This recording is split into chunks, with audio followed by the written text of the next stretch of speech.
Derechos y Acción, un podcast de la Defensoría del Pueblo de la Nación. Producido y realizado íntegramente de comunicación para compartir diferentes temas de interés general y del accionar de la institución. Conducen Estefanía González Isola y Fernando Almirón. En las últimas semanas, una serie de episodios volvieron a poner en primer plano una preocupación que atraviesa a las familias y a las escuelas: la violencia en las aulas. El caso de Santa Fe, donde un adolescente mató a un compañero, y la viralización de amenazas de ataques en colegios a través de redes sociales encendieron una alarma que no puede ser ignorada. Para los especialistas, estos hechos extremos no aparecen de un día para otro. Son, en todo caso, la expresión más visible de procesos que empiezan mucho antes, en conflictos que no se abordan, en malestares que no encuentran palabras o en señales que se pasan desapercibidas. Para hablar sobre el tema, estamos en comunicación con Candelaria Irazusta, que es cofundadora y directora ejecutiva del equipo Anti-Bullying Argentina. Candelaria es psicóloga especializada en convivencia, prevención de violencias y protección integral de niñas, niños y adolescentes. Ha capacitado a más de 15.000 docentes y acompaña a más de 500 instituciones educativas y organismos públicos en el diseño e implementación de estrategias de convivencia y protección. Hola Candelaria, ¿cómo estás? Bueno, te agradecemos mucho que estés con nosotros.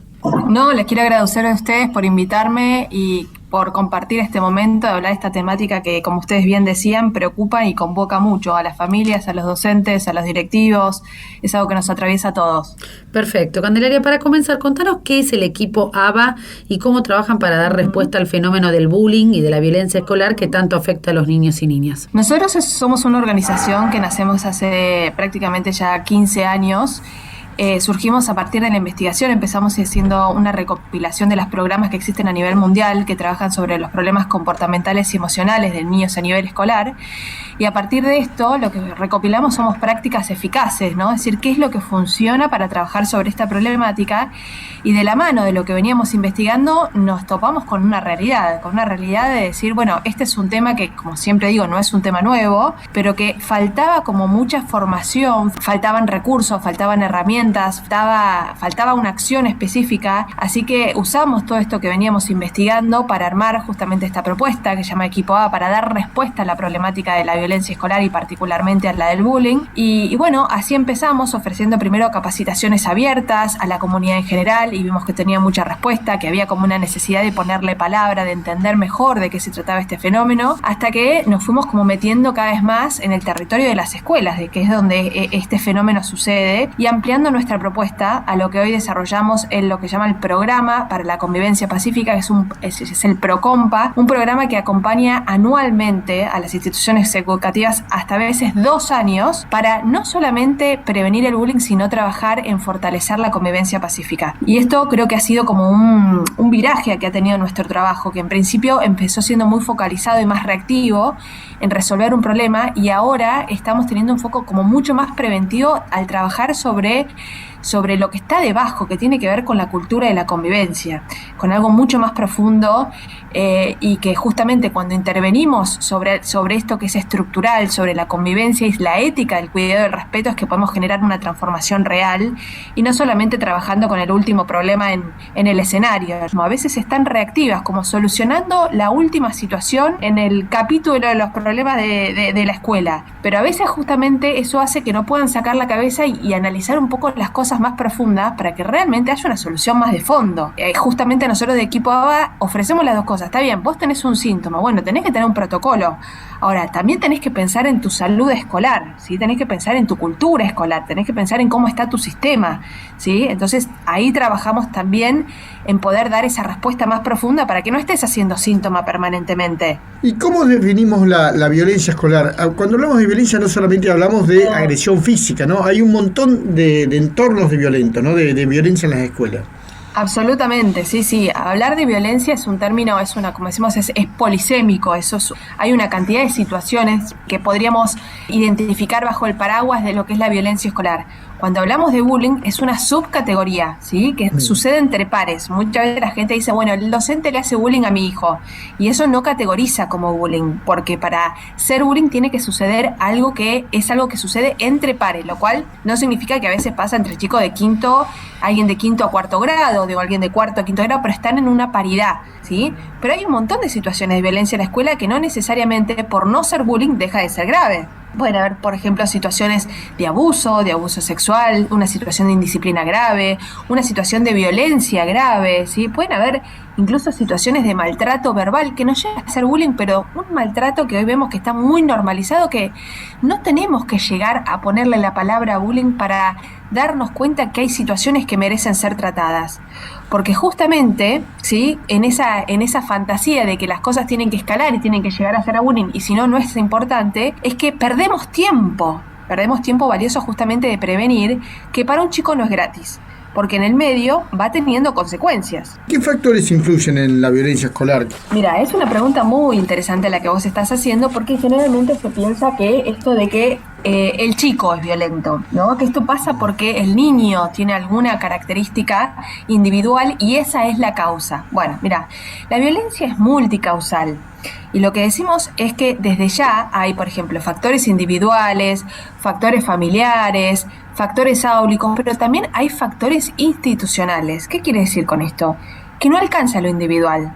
Porque puede haber un chico que tenga una predisposición, que sea más impulsivo, que ha aprendido que los conflictos se resuelven a los golpes, a las piñas, que ha aprendido que la humillación es una manera de tener control sobre otro. Pero después está la institución donde esto se aloja, ¿sí? El escenario. ¿Y qué hace el escenario? ¿Lo habilita? ¿Lo permite? ¿Mira para otro costado? ¿O lo frena? Claro. ¿Sí? Sí. Entonces, justamente por eso hablamos de violencia escolar y no de violencia individual. Con los últimos episodios yo veía muchos colegas diciendo la violencia escolar no existe, que es la violencia social que entra a la escuela.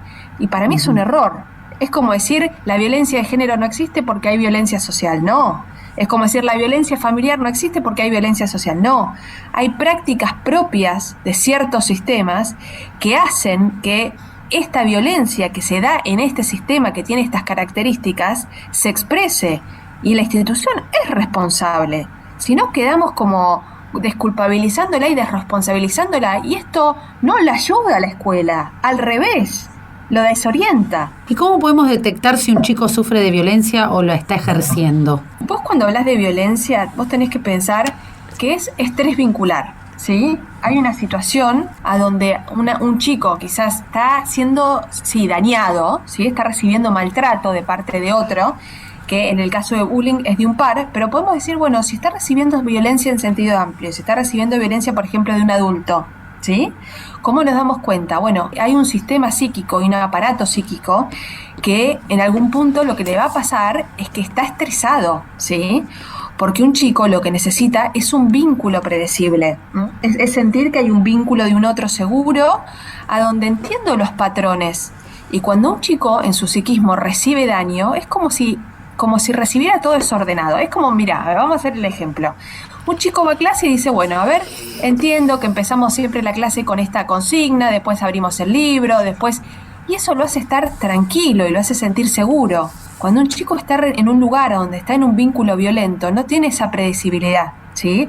Porque no entiende qué es lo que va a hacer la otra persona, ya sea un niño y un adulto, y no entiende si su sistema nervioso está tranquilo o tiene que estar a la defensiva porque va a recibir daño. Sí. Y eso lo estresa a este niño y se empiezan a dar consecuencias emocionales. Por ejemplo, un adulto cuando está estresado, ¿qué hace? Estás nervioso. Sí, estás nervioso, te contracturas, estás a la defensiva. Exactamente. Todo eso le pasa a un nene. Un nene capaz que no lo puede decir con palabras, entonces los chicos no pueden decir, no, tengo un vínculo que me genera estrés y me sobrecarga mi sistema nervioso y me genera estrés emocional vincular. Entonces empiezan a aparecer los síntomas somáticos, ¿no? Que no come, que de repente no duerme, que tiene pesadillas, que de repente esto lo vemos cambios conductuales, que está irritable, que cambia, ¿sí?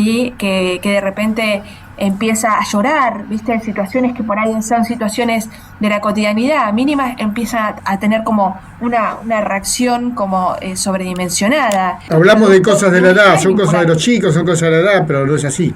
No, bueno, eso es muy importante, por eso es muy importante estos espacios de formación, para poder identificar justamente para la familia, decir, a ver, ¿qué cosas es propio de la infancia? Es propio de la infancia, bueno, estaban jugando y uno le sacó el juguete a otro, y bueno, es propio de la infancia, no saben compartir y están aprendiendo, hay que ver a qué edad, pero hay muchas cosas que no son propias de la infancia, la violencia no es propia de la infancia. Entonces ahí lo que tenemos que decir, no, pará, a este chico le está pasando algo, y ahí tenemos que intervenir.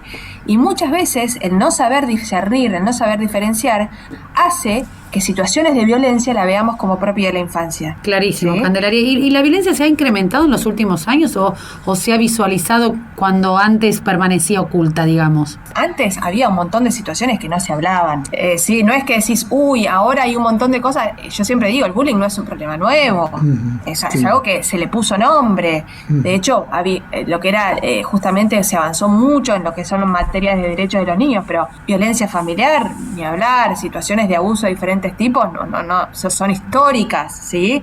Ahora, sí hemos avanzado en materia de derechos. Hoy en día, digamos, podemos identificar, ponerle nombre, incluso en términos legislativos. Hay cuestiones que tienen hoy ciertas definiciones y están inscritos en el Código Penal, que antes no lo estaban. Pero, ¿qué es lo que sucede? Hoy tenemos una nueva dificultad que estamos atravesados por la tecnología y hace que los fenómenos que antes se daban en un espacio físico se expandan al territorio de lo virtual y surge un nuevo territorio vincular en el espacio digital que complejiza el fenómeno. Para finalizar, ¿cómo se pueden contactar con la Asociación Antibullying Argentina para trabajar, o los docentes para tener más información, o los padres mismos para tener más información? ¿Cuáles son los canales de comunicación? ¿Cómo pueden hacer para contactarse con ustedes? Bueno, para contactarse con nosotros les recomiendo que escriban al mail, que es info@equipoaba.com.ar, pero también les recomiendo que se vean el Instagram nuestro, que es